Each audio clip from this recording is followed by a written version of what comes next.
case of an emergency, do not use the lift. So go down the stairs the way you came up, and if you did come up in the lift, if we can help you down the stairs, we will. And so right now we're going to have this fantastic, I haven't got my glasses on, panel discussion on, I love this title here, the most terrifying children's book ever written. So I'll pass it over to you. Ngā mihi nui kia koutou. Thank you everybody, thank you Motu Poti for welcoming me back. My name's Craig Cliff. I was the Robert Burns Fellow last year, 2017, and one of the reasons I'm back here is for the 60th anniversary of the Burns Fellowship, and been having an absolutely fantastic time back in Dunedin and associating with far more venerated writers than myself.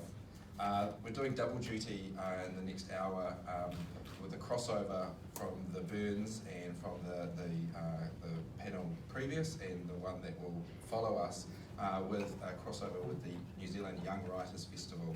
And we've got some fantastic young writers and young adjacent Councillor Aaron Hawkins, and I have to put myself in that young adjacent category as well. And we're going to be talking about, or using that concept of scary things, fear, and children's literature as a leaping off point for a number of strange departures. I'll introduce the people who are going to be talking, and then I'll do some contextualising to make everybody look far more exciting and energetic than myself. But today we've got Hannah Smith, who's over there. Give her a wave, Hannah. She is a Wellington-based theatre maker. Her company, Trick of Light Theatre, produces lots of work for young audiences, and most of what she says is terrifying. Her work's been performed in a number of countries, around New Zealand, Australia, the UK, Canada, and South Africa. Most recently at the Edinburgh Children's Festival. Their production of The Road That Wasn't There for an audience of 9-year-olds left them whimpering, and even left one child had to vomit. So that's the bar we're setting today. We need at least 2 people to vomit. Hopefully we get a few more audience members in to raise the chances. So vomiting, whimpering, that's absolutely our target here today. We also have seated next to Hannah, we have Freya Daly-Sadgrove, a writer and a performer from Wellington. And she's admitted to me that she almost exclusively reads children's and young adult fiction, which is fantastic, but it does mean for me that she wouldn't have read my work. But I still think she's great. Then we have next to me Sasha Borisenko, who's an Auckland-based multimedia journalist and comms specialist, who's written for a range of outlets like Vice, The Spin-Off, Stuff, The Wireless, and a whole bunch more. She's currently the morning editor for the newsroom here in New Zealand. And then, as I mentioned, we've got our final panellist is Aaron Hawkins, who's the chair of the Dunedin Fringe Arts Trust, the mastermind behind this New Zealand Young Writers Festival. So we know we owe a lot to Aaron. He's also written. He's written for Critic, the ODT, Rip It Up, Real Groove. Last year he wrote for The Spin-Off a piece about how New Zealand cricket had banned prams from Test cricket venues. So he's a young father. He is immersed in children's literature and laundry, always with the laundry. And so he'll be sharing some insights from young fatherhood and the horrors of real estate. So, before I hand over to each guest in turn to share how they've taken this topic and ran with it, I thought I would contextualise. And if you've read the blurb, you'll see that it mentions that it's 200 years since Frankenstein was published. I went back after that was in the blurb and actually read Frankenstein, and it's clear that where the concept of Frankenstein's monster, the face that launched 1,000 slasher flicks, came from, but it's proto-horror, it's not pure horror. The book is far more capacious than that. It's a little bit like when I read Wuthering Heights after having only heard Kate Bush's song and was turning pages waiting for the ghost of Kathy to knock on Heathcliff's window. And to me, some of the scariest things about Frankenstein were external to the book. Firstly, and as a writer with an inferiority complex, the scary thing being Mary Shelley wrote it and it was published when she was still a teenager. So some other writers can probably identify with that, and the fact it's still being read 200 years later. Then the other scary parts about Mary Shelley's life, the trail of miscarriages and infant mortality that she endured throughout her life, her own personal infirmity, battles with smallpox, the brain tumour that vexed her for a decade and ultimately is most likely what did her in. So terrible kind of a life to go through, but she did produce a number of works of literature, and even during her lifetime, I guess the final indignity is that she was, her renown was overshadowed by her douchey poet husband. So all the 19th century scholars out there, don't at me, that's just mine. The question of how could a teenager produce something like Frankenstein and sort of launch essentially the horror genre, how could a teenager do that? Well, it kind of makes sense when you think about Grimm's fairy tales. Their first volume was published only 5 years before, back in 6 years before 1812, and that was obviously encapsulating stories that had been around for a number of decades and centuries before that. Stories full of witches, evil stepmothers, poisoned apples, girls without hands, devils, ravens, elves, and death, death, death. And it links back to that concept of infant mortality. I think that there was the need for both child and parent to steel themselves against what could possibly be the terror that awaits them in the coming weeks and months. There's something very cathartic about that process of summoning those fears, putting a face to them, and in a series of a few pages, staring it down and ultimately resolving it. Casting ourselves forward to the 20th century, and you have people like Maurice Sendak who take that approach and speak the taboos that often were not being spoken of at the time. Books like In the Night Kitchen, where the child's fear of things that go bump in the night is depicted very scarily, I might add, and that's sort of those three chefs who look like whichever the more rotund of Laurel and Hardy, who try and bake a boy into a cake, but ultimately he triumphs. Or outside over there, where the taboo that is named in the book is that feeling of jealousy and dislike and possible hatred from an elder sibling for the younger sibling, and that resentment and that feeling of not being loved as much by the parents. And in that book, Ida, the older sister, is neglectful while babysitting her baby sister, and the baby is stolen away by goblins, but she must fall out of the window and have this quest in the wider world to win back her baby sister, and through that her actual affection for the sister and her parents' affection for her is reiterated, and those awkward feelings are resolved. So you can see how the scary nature of children's stories is there very deliberately. Closer to home we have Margaret Mahy, who wrote a number of books that feature witches, two of which from the public library, The Boy with Two Shadows and The Witch in the Cherry Tree, which I have to say, I do believe it'd be easy to give a kind of rationalisation for what the witches are doing in those stories, but I really struggle to do that because I have a pathological fear of witches, and I know it's a very awkward thing to admit to in 2018, the gendered nature of witches, and I fully admit to what this fictional construct might have done over the centuries in terms of terrible treatment of women, the Salem witch trials, and all of that. Where I'm coming from is I blame three men for my fear of witches. I blame Roald Dahl for writing The Witches.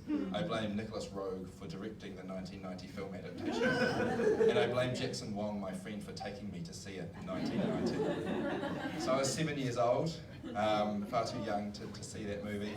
And again, showing my age and my inability to probably be here as a fully fledged young writer.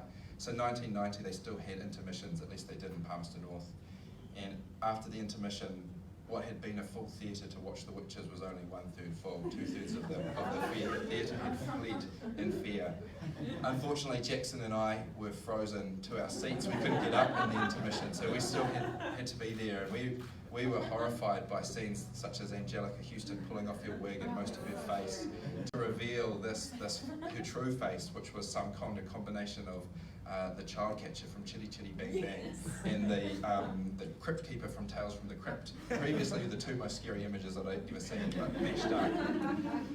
So that was horrifying, and the concept of the story, and this is where Roald Dahl has to take the blame, is that anyone could be a witch, that there's this secret evil, this secret horror lurking behind your relatives or your teachers. So, sorry, Margaret, I can't give you a generous reading of The Witch in the Cherry Tree. I just think freaks out if there's somebody out in my cherry tree wanting some of my cake. So, on that note, I've given you a 200-year plotted history of horror in children's fiction. Now, that's the launching off point for all of these other fabulous young and young adjacent writers to share their fears, to share their personal experiences with you. So let's go over to Hannah. Thanks. Hi. I have come with a pitch for what I consider to be the most terrifying children's book ever written. It's called The Silver Crown by Robert O'Brien. Has anyone here read it? Yeah, a couple of hands. So I'm just going to give you my pitch for why it's the scariest book. Ellen Carroll, who you see on the front cover here, wakes up on her 10th birthday and she discovers a silver crown on her pillow. And this confirms something that Ellen's always known, which is that she is, at heart, a queen. So then she goes for an early morning birthday walk and she fantasizes about her castle and her kingdom. And then she comes home and discovers that her house has been burnt to the ground and her entire family is dead. So that happens on page 11. On page 16, the policeman who is helping her is shot to death in front of her eyes. On page 20, she accepts a ride from a creepy stranger at a gas station. He tries to kill her. And then pretty much every 5 pages for the rest of this 191-page book, something horrible, awful, ghastly, disastrous, and terrifying happens to Ellen. Oh my God. So she takes off alone to hike across America to her aunt's house, the sole surviving family member that she has. And she discovers that some creepy strangers are chasing her. She accepts help from a lonely old woman, a feral kid, a talking crow called Richard, a widowed woodcarver called Mr. Carver. And eventually she falls into the trap of an evil cult who have a magical mind control machine that is operated by a king who wears a black crown out of a castle which contains a school which brainwashes children and turns them into terrorists. Oh, wow. It's pretty full on. So we've got arson, we've got robbery, we've got murder, race riots, jail, drugs, food deprivation, psychological and physical and emotional trauma, and stranger danger. And Ellen is a very resilient kid, but I mean, I'm pretty sure she needs heaps of therapy. How old were you when you wrote it? When I wrote it. I think I first read this when I was maybe 9, and I've reread it a lot of times since, because it's really good. But, so I came home yesterday and I said to my mum, I'm going to do this most terrifying children's book ever written thing, and I need a book that's in our house that's the most terrifying children's book ever written. And she said, I know, Alfie Gets In First. Is anyone familiar with this book? Yeah, lots of people. So it's a harrowing tale. Alfie and his mum and his little sister Annie Rose are on their way home from the shops, and Alfie is racing his mum and Annie Rose, and he gets home first. And then he slams the front door. Alfie and the keys are inside the house.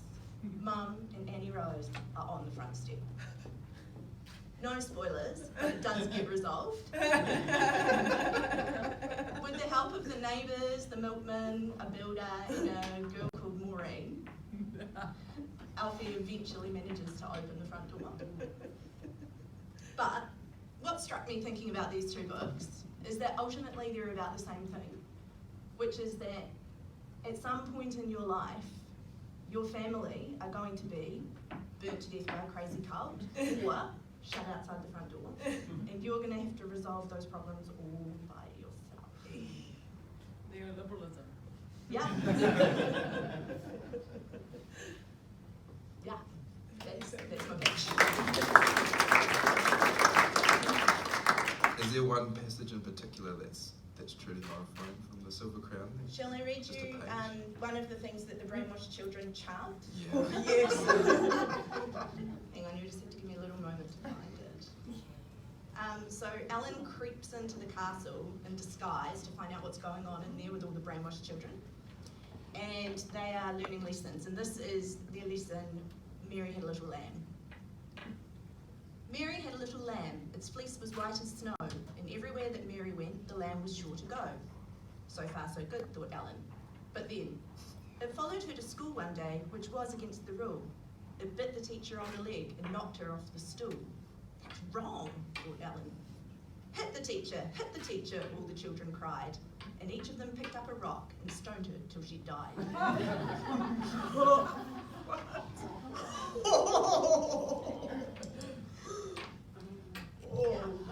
There's plenty more like it. Okay, all the teachers in the audience are cowering now. We just need to push them further towards vomiting. And Alfie gets in first. That reminds me of a book that I'd forgotten about until now. It was something called about Little Timmy, and he's dressing himself. Little Timmy can dress himself. Little Timmy can make his toast. Little Timmy can put on his wellies and go outside and play. The whole book, there's no parents involved. You know, I was reading it to my daughter. It was at my mum's house a couple of years ago, and that freaked me out. What's little Timmy doing alone? So that's probably a whole genre there of aloneness. Get ready for it, kids. Cool. Freya, do you want to go now? Yeah, I'll go hard. I pitched this as the scariest children's book of all time. It's my diary that I wrote between the ages of 8 and 12. It's not filled up because I kept many diaries, which is just excellent. Like, I kept many diaries and never filled them up at all, which is real good foreshadowing of later in my life, where I'm still just super self-absorbed and expect people to read my work. Diary keeping was a thing that I thought was for the public. So after I read Anne Frank, I was like, right, the lesson I'm taking from this is that people will read my diary when I which is, so yeah, I was a terrible person and I remain that way. So this is one of my diaries. This one's called Retail, which is leather backwards because it's got a leather cover. So far, so good. So I keep all of these diaries because I have an obsession with the past and a very big nostalgia that I cannot shake, and it's kind of it's my Peter Pan complex, where I'm terrified of growing up, but I'm already doing it, and I don't know why it's happening to me. So I keep all of these things because I'm still self-absorbed. But also, one of the really scary things about this book is how extremely terrible the writing is in it. Okay, I'm just going to find some early poems that I wrote, and there may have also been songs, in fact. You can never tell. Okay. Get ready. Get ready to be moved. It might start tough. It might start easy. Just go with the flow. You've got to let loose, follow your nose. That's just the way life goes. Woo! So that's actually untrue. I will never let loose. And that isn't the way life goes. Life is horrible. You scribbled it out. I have actually, Yeah. so at least I knew that was bad at some point. It's all scribbled out. But it's scribbled out in a way that is like, you can definitely still read it. So I definitely thought it was like, I was like, oh, I'll scribble it out, and people will be like, oh, she was so engaged in her work. I'll read this one, which is actually truly astonishing, I think, in its terribleness. There's a young girl, she lives by herself. She's got to be strong, she's got to do well. Oh, she has a certain beauty that no one's ever seen, a strange and subtle sense of being here and in between. I wrote that about myself, definitely, which is a bad habit that I continue to have to this day. I can't write about anything else, but I'm always like, for a long time I really had a very romantic idea of myself as a heroine, and it has been quite scary learning that that's not the case. So I also want to talk about, there's a little bit in here about, well, there's a lot in here actually, which is like bizarre to read because it's about, because of the way that it's written, which is like very obviously my childish kind of absorption of the books that I was reading. So I'll just read you a couple of extracts of actual diary bits. This one is when we were in Picton because our ferry got delayed. So we had to find a motel to stay in. We ended up in Broadway Motel. It had iron beds with century-year-old springs, and the bench was wet and sticky like somebody had spilt fizzy drink in it. And there were cockroaches and wood roaches and mold in almost every corner. ... Just kidding. It's cool. It's got a tri-spa, which is just a normal, like a spa. It's got a tri-spa, shower, 2 fold-out beds, widescreen TV, everything you need. So that's one way that, like, I don't know why I talked like that, but it's a little thingy that happened. There's also this page which says, "Hello, Mum and Dad are so stupid. I wish they could just be normal." And then I've done a scribble and it says, "This is my anger." It is growing. And then I've drawn bigger versions of it, and then an entire page of my anger. And if that's not scary, I don't know what is. And I think the last thing that I'll read you from it is I'll just read it, and then I'll tell you what I reckon, because this is fun. Dear Diary, I was sick today. First we went to Mum's work, and then we went to Cafe Mode for lunch, then we went home. But all day I've had a strange feeling inside, a big black hole, like something's missing. Probably just the stories I've read. I've been feeling really sad lately. Don't know what's happening, but I can't... And then nothing. Nothing after that. So for one thing, there's that weird child vernacular of like a big black hole, a strange feeling. And when I read this, I was like, oh my god, that's so sad, poor little me. And then I was like, hold the phone, like, was I actually just making this up? Because that is exactly the kind of thing that I used to do. But because of that language, I'm like, have definitely adopted that from books.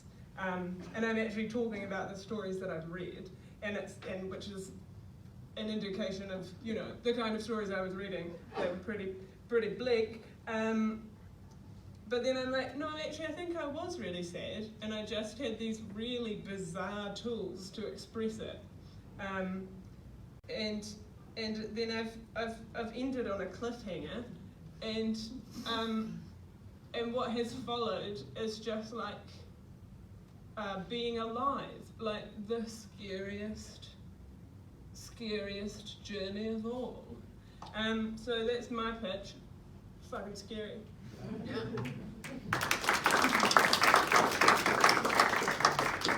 I know that probably the scariest concept for me would be somebody reading my diary that I keep when I was a kid. Yeah, I was like, I It's really very wanted brave it. to share that. Oh, actually, I really wanted to, and then, like I'd be like, don't read my diary, and then I'd leave it somewhere. And so one time, my sister, there's 2 pages here written by my sister, saying, "Ha, I read your whole diary. Payback for when you and Megan read mine. I so knew you liked James. Ha, shame. Love your wonderful and sneaky sis, Elisa." And then, on a different day, because it's in a different pen, she's written, "Always remember, someone out there loves you. They probably don't know you, that's why. Mwahaha." So she's written like a phonetic evil laugh, which is, yeah, that's what was happening in my life. Any of you others keep a diary? And I actually, my ex's mother read mine. Yeah.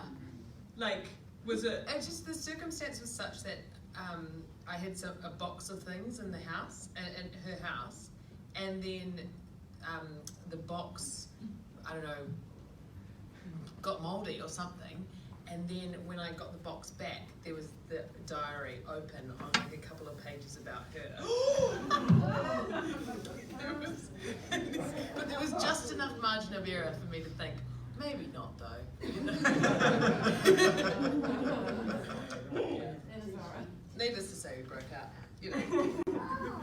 I was always convinced that my diaries would be for publication, and they always had an author's note at the beginning. So they would say things like, "Hannah Smith has chosen to make her home in Dunedin with her family." Hannah Smith was not choosing at the age of 7. That's beautiful. Yeah, my aunt used to write in the fronts of her books, Sean Daly-esque, like Esquire, because she thought it sounded real good, which I think is legit. Esquire's like it's a dude thing, isn't it? I don't know, but it's also like, I don't know what it means. Is it like a lawyer or something? Milady. Landholder, I think. Like, Oh, yeah, That's she what it's wasn't a called. landholder either. Oh, right. Children are cool and dumb. Maybe sticking with the personal, I think, Sasha, we're going to throw to you. Yes, so I was thinking about this and I thought, what was the most terrifying book that I've read? And I think the most terrifying author I've ever read was Judy Blume. Just I think when you're going, and we were discussing this earlier about, you know, going through puberty, and it's too confronting and too real, and just the nature of sanitary products back in the day. And, you know, I guess I'm of childbearing age, and I have the view that I don't like any children unless they're my own, but I don't have any children. So take from that what you will. And I thought I would use this as a platform to be completely self-indulgent, because obviously journalism, you talk about everyone else's story. So I thought, oh hell, I'm going to go R18. Why the hell bloody not? Also, I need to put some context in this. I am hideously repressed. Some might even call me a never nude. 13 years of Catholic schooling, so there's a lot of guilt there, and a lot of poor decisions. So I thought I would just go through my dating history, or give a children's book. Imagine this, children's book, How to Date 101, right? Okay, so yeah, I mean, I thought maybe, you know, let's do, you know, imagine feminist dystopia, but obviously that's already happened. Hashtag blessed be the fruit. But yeah, so okay, I'll just go there, and this does not even remotely represent the views of my employer. This is completely my personal capacity. You know, but it's got because think about it, high stress, tragedy, blood, gore. It's scandalous, it's salacious, and it's shock. So yeah, okay, all right, yeah, okay. I'm just trying to get myself in. All right, okay, I'm just going to do this. All right. So number 1, feminist rhetoric all the time.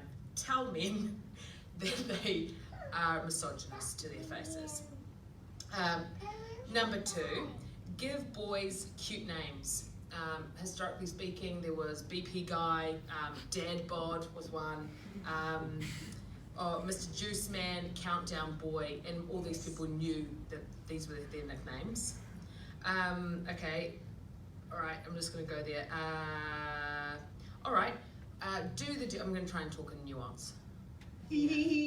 All right, have relations with someone.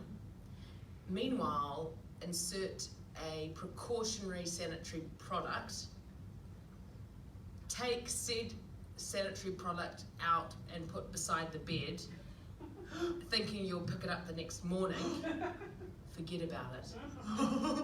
And in complete horror, tell everyone so that it's, you can control your own embarrassment, and then realize there was no tampon because said person comes up to you saying that, what the hell, you've told everyone, blah, blah, blah. Yeah, okay.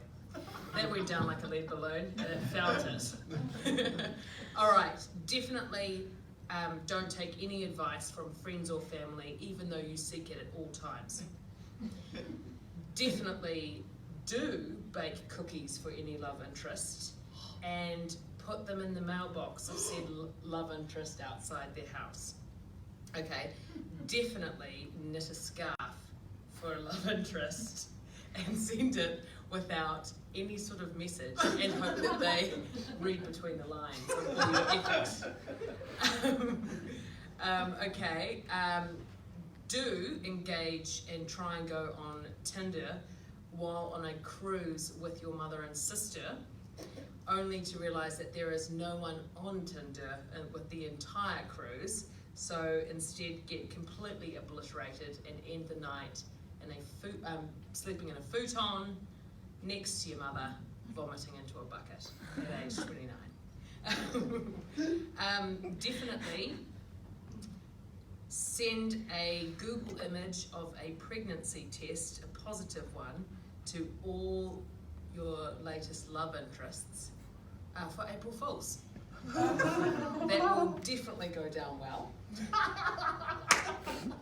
Okay, and yes, do everything that you can to Facebook, stalk, LinkedIn, Google, everything, to the point where you Google image their house and just go for a run outside it. And you don't really run.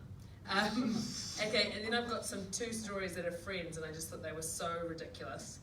Oh no, I'll only say the one that's too bad, the other one. Okay, when you are needing an R18 product that's of a liquid variety, do not substitute it with Vicks Vapor Rub. Take that, what you will. Yeah. And so I'll end it there, on a positive note. Yeah. I think we feel the burn. Curious about the other story. Oh no. Just basically, yeah. If you're engaging in fellatio, don't vomit on the person. And actually, I've known quite a few people who've done that. So. Well, I think we've met our vomit quota there. The audience participation section's coming up, so just get ready. Why don't we throw to Aaron? Thanks, I think.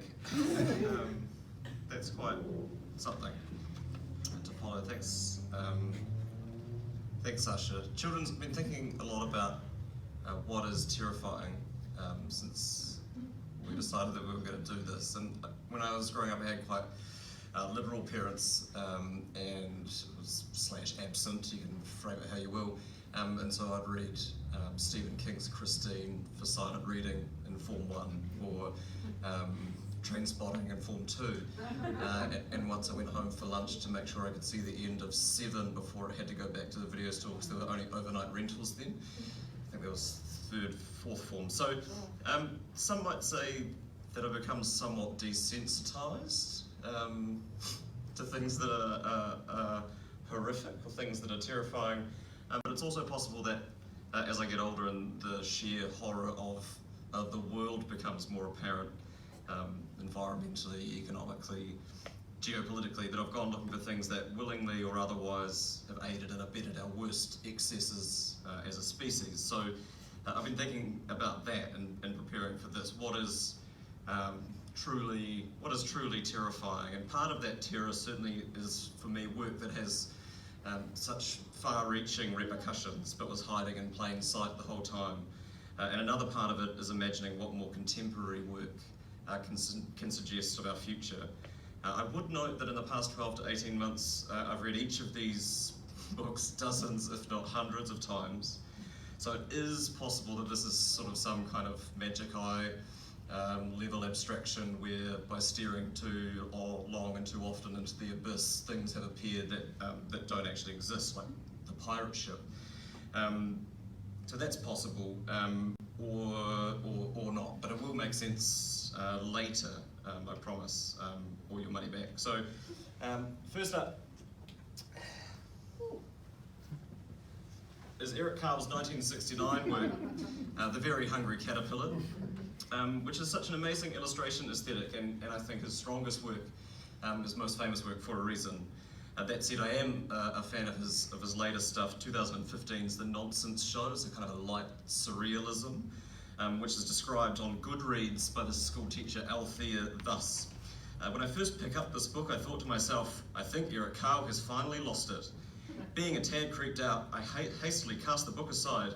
I didn't think of it again until a few days later.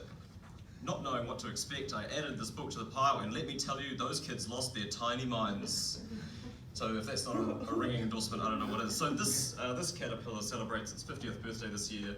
It's still huge. It's a cultural totem, a popular message that echoes through time. But what is that message? Now, I know it would be easy here to try and pivot to an earnest discussion about the depictions of gluttony, and go down a kind of public health message route. That would be that's topical, but I won't, because I think this is bigger than that. The Very Hungry Caterpillar is a portrait of the most vacuous excesses of the modern media climate, and I blame postmodernism mainly.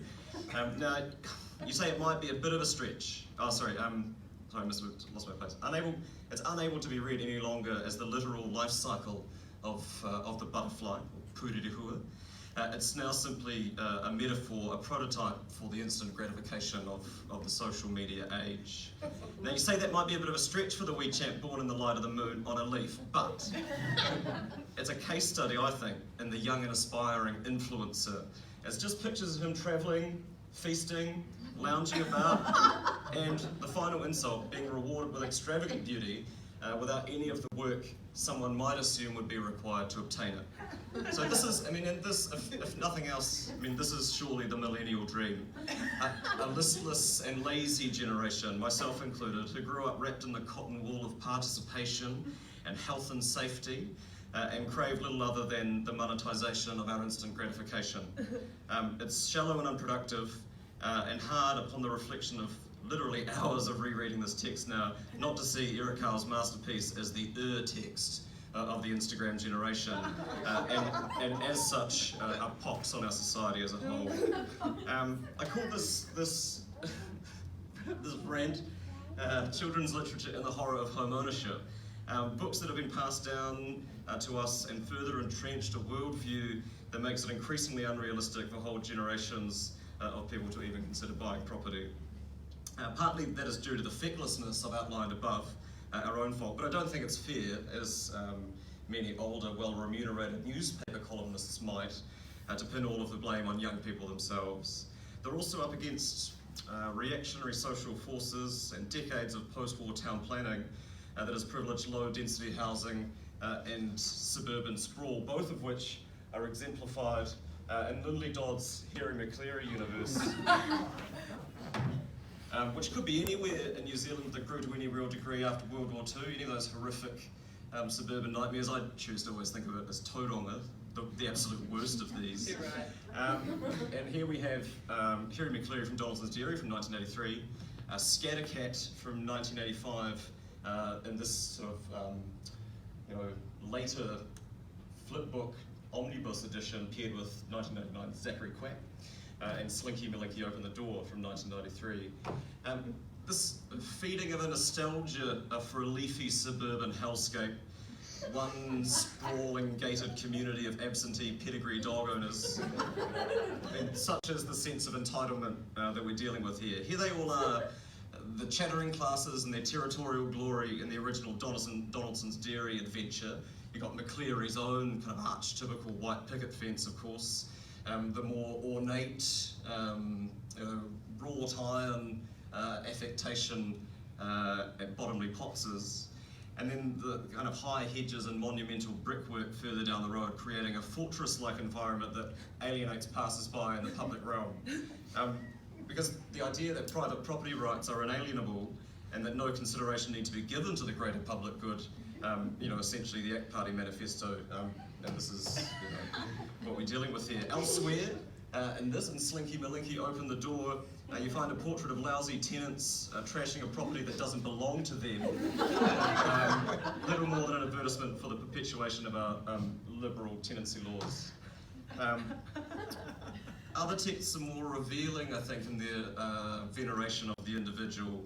Scattercat is a bullying romp of patriarchal power plays. Zachary Quack, says Harry McCleary, the self-proclaimed leader, refusing to help more vulnerable members of his neighbourhood. In each case he gets his comeuppance, but across the whole oeuvre it doesn't appear to be sinking in particularly. But ultimately, when we talk about the horror of home ownership as a goal, the inefficient use of land and the primacy given to the market and the demands of individuals over a more sensible collective approach to the sustainable management of our natural resources, land among them is a major factor driving the housing crisis in New Zealand today. And Lynley Dodd's lionising of this fantasy, this great Kiwi dream, where with enough wealth you can shut out poor people literally from your property and structurally from their own, is largely to blame, I think. Finally and briefly, but equally important in how it's indoctrinating a new generation of young readers into this similar sort of worldview. This is Sally Sutton's 2008 book, Roadworks, which is a wall-to-wall gleeful celebration of roading construction and expansive planning. As an aside though, I'll find it, there's an amazing page in here, how are we going to tell, alright, where they all the workers, because they're building a road, this is, on this page, this is my favourite page. Stop the work, time to break for lunch, sandwiches and drinks and fruit, gulp, slurp, crunch, or as I like to call it, the page the unions made them put in. There's no better business case methodology here. There's no cost-benefit analysis being done. This is the transport policy of our previous government. Made manifest. It's a lust for tarmac and the private motor vehicle, published in 2008. Yes, there is a sign on one of these pages with a picture of a bike on it, but nowhere in here is there any indication that there's anywhere safe for said cyclists to be able to travel, which sounds very familiar, doesn't it? It's a paean to 20th century planning. The likes of which drove the land use patterns I mentioned earlier and which continue to reinforce them, which is terrifying. At the beginning I said I was going to talk about the horror of home ownership, but I confess now that this was something of a Trojan horse. Because I think we know that the single greatest contribution that cities can make to ensuring a more stable climate future is compact form and strong communities. Collectivism and not individualism are our only hopes, otherwise the slow and entirely predictable march towards ruin will continue. For their contribution to reinforcing the status quo, therefore, it's hard not to see this collection as anything other than the most terrifying children's books ever written. Thank you.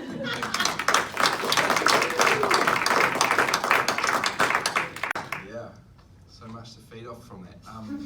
I like, well, I don't like, Demolition, Sally Sutton's prequel to Roadworks, which has blatant disregard for heritage. Swing the ball, bash and slash and slam. Bring the topsails tumbling down, bang, push. Children in Christchurch. Yeah. That's fantastic. Or grew up in large suburbs in Auckland in the 70s, I imagine, too, as clearing whole suburbs for motorway expansion. Yeah. You also mentioned reading books too young. Maybe some of the other panelists felt like they read books that weren't really children's books. Stephen King or the likes too early? Do you have any examples? I read a lot of like scary books, but they were definitely all written for children. I actually have one in my lab.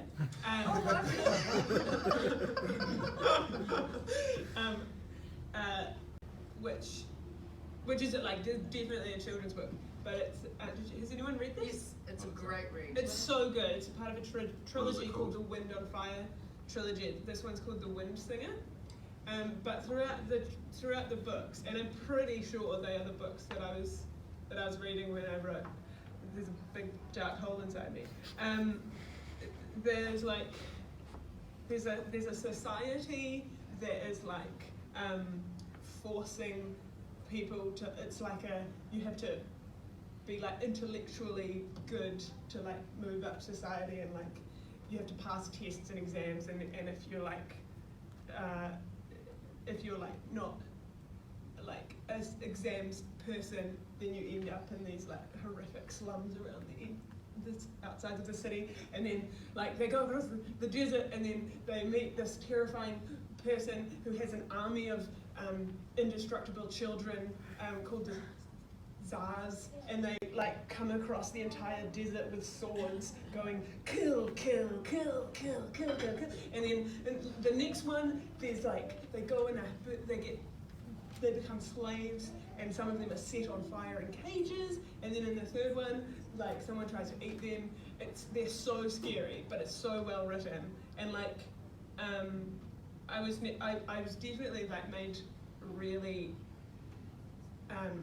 I definitely felt a lot reading them, and was horrified. But I was also like, the whole time I was just like, oh, I need to be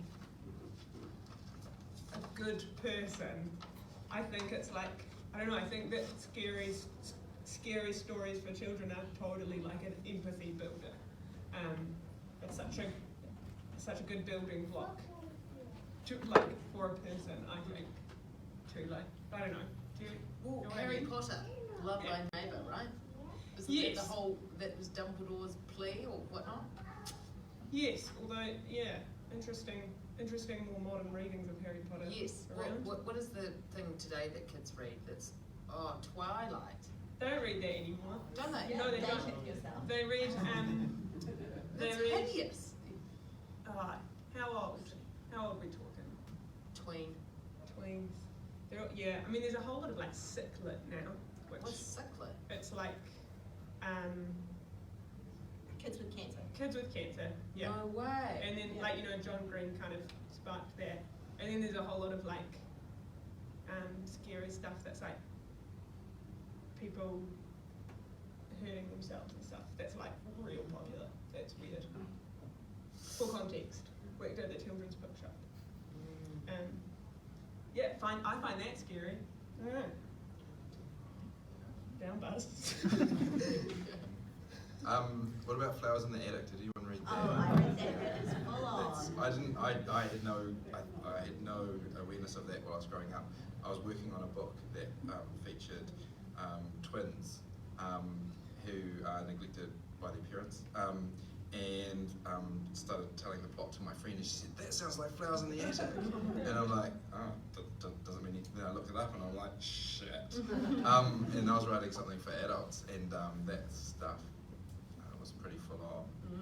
I bought the entire Flowers in the Attic series from a secondhand book sale in Alexandra one summer. It was like a bag of books for $1. Then I read them all, and then I just had the most distressing incest nightmare, drink your brother's blood to survive dreams. It was really horrific. Oh god. Good times in Central Otago. Yeah, gotta do something to fill those long nights. What about questions from the floor? I haven't seen anyone vomiting yet, so I'm very disappointed, but I will allow Emma to ask a question.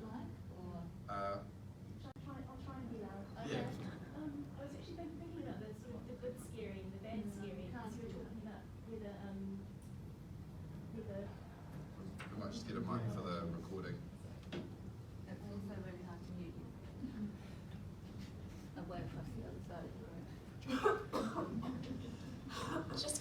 picking up on the question about whether you'd read anything that was too scary for you when you were young, or you thought you had read it when you were too young. It seems like there's a difference between the books that you would continue with because they were excitingly scary, or good scary, giving you something scary, and those that you might stop reading because they were too scary. And I'm just wondering if there were any that you gave up reading because they were too disturbing. I can't. Twilight. I just said this is I great. didn't try with Twilight. But I don't think I ever stopped reading something. I try real hard to finish books. I've only recently started stopping reading things if I just think they're really crap. But I don't want to give them a chance. I would agree. I was a very bloody-minded reader. If I started a book, then I had to finish it. Yeah. But like the film of It, for example, didn't know how that ended for 10 years after I first started watching it because it was too much. So the film, what was the film? It.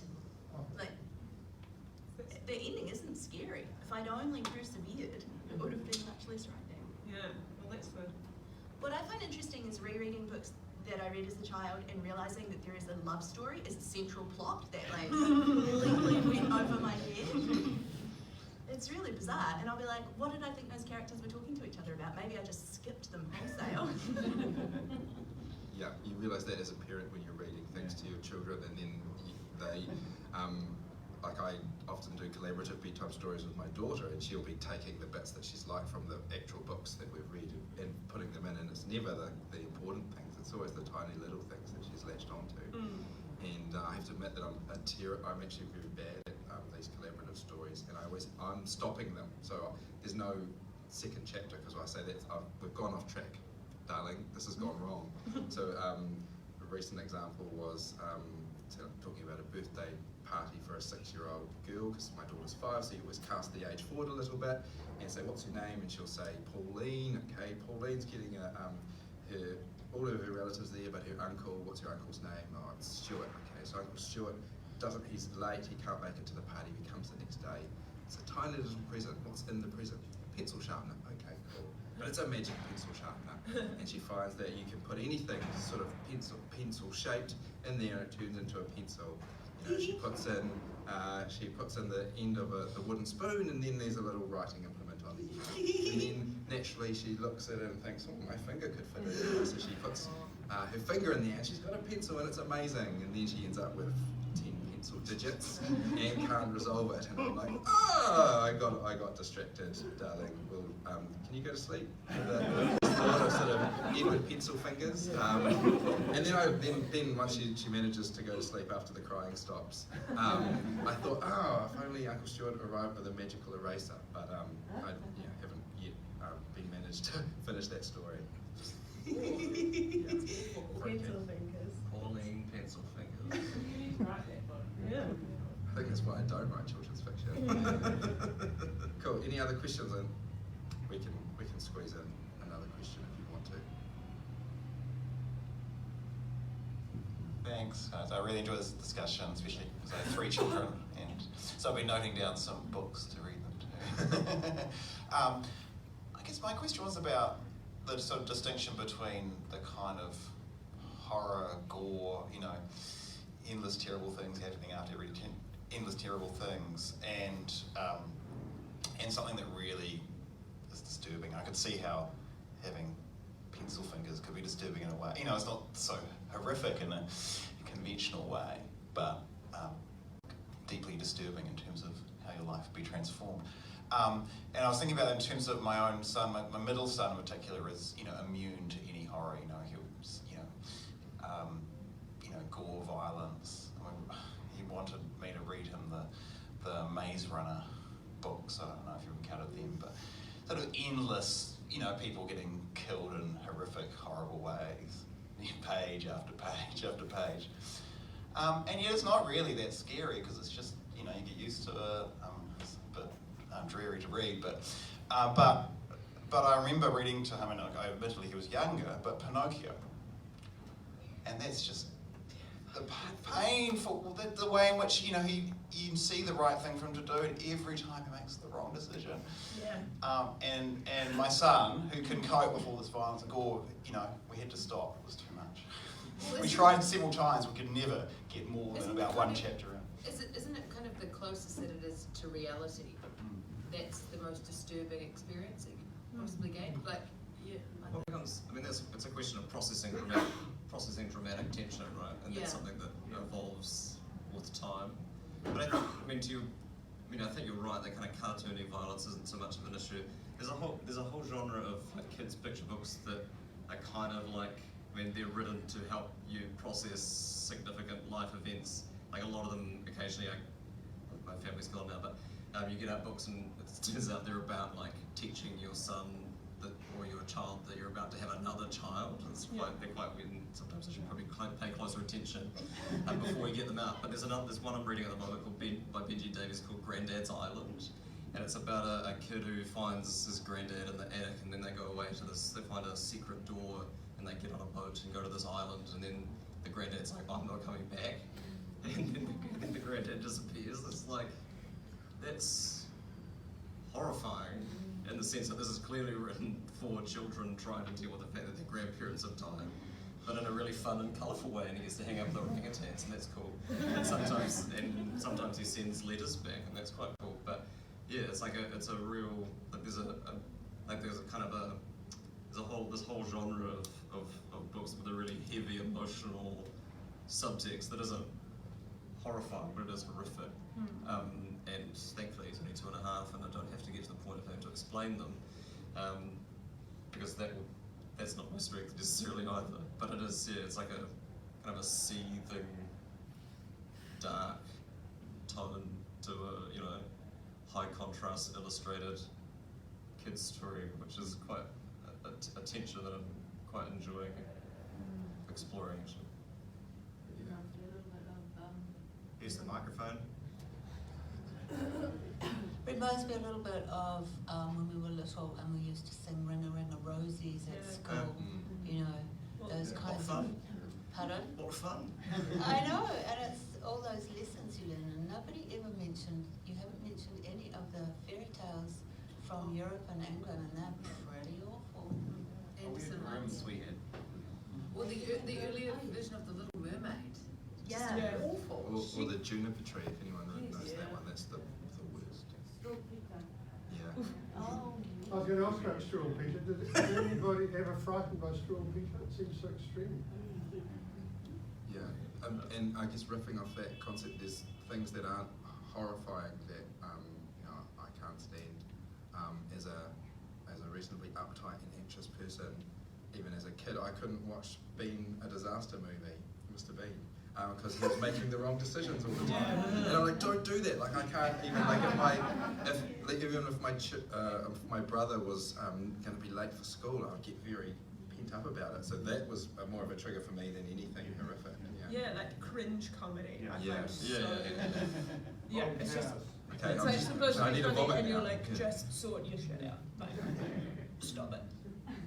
Cool. Okay, thank you for that. Oh, we got one more question. We'll squeeze it in. I just said to Jelly that I found the DVD of it so terrifying when I was watching it with our oldest grandson, who doesn't seem to worry about these things, and he got through the first half of Hugo at 8, which is very dark.